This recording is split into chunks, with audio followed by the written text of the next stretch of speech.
Une question qui revient toujours, c'est comment est-ce que je voyage avec mes fouets? Comment voyager avec des fouets?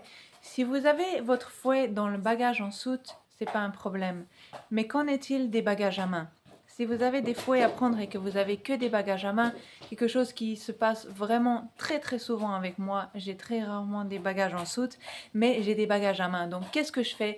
C'est que je prends des performances hybrides. Pourquoi? Les performances hybrides pour les spectacles sont pas mes fouets préférés. Mais pour voyager, ce sont mes fouets préférés.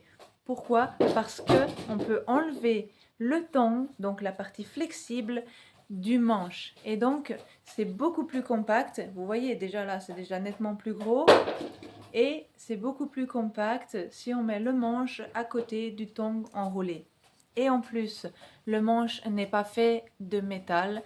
Ça, c'est du PVC ou du CPVC ou fibre de carbone. Ça peut que ce soit un autre matériel. N'hésitez pas à demander votre whipmaker quel est le matériel qui a été utilisé pour vos fouets.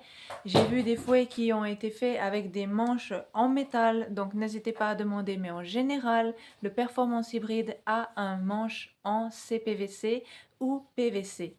Voilà, donc c'est le fouet que je prends pour voyager.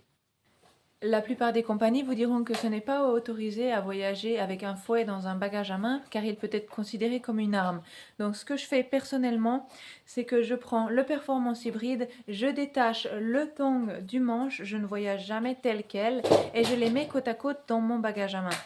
Et j'ai voyagé avec Wizz Air, Ryanair, EasyJet en Europe, ça a toujours été OK. Donc voilà ce que je fais moi personnellement.